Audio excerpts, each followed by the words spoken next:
Nature is filled with such beauty: the rain, the wind, the sun, the birds chirping, and the grass blowing.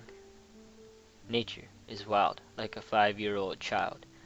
It brings fear and great catastrophes like hurricanes, but sometimes it is also sweet like a candy cane.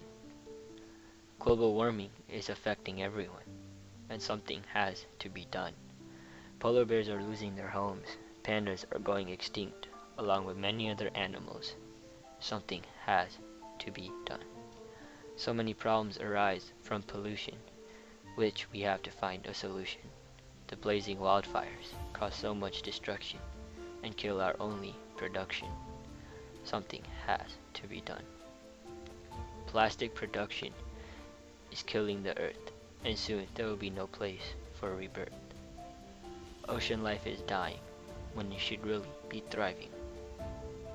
Overfishing is causing the problem, but something has to be done. Planting trees will help with the solution, which is to pollution. Recycling can help reduce plastic, but the change will be very drastic. We are the answer to all of these problems, and only we can save our nature. So, we don't need to worry about it later. It starts with us, and we will have to adjust, because in the end, we all love the earth. We love the earth, it is our plan.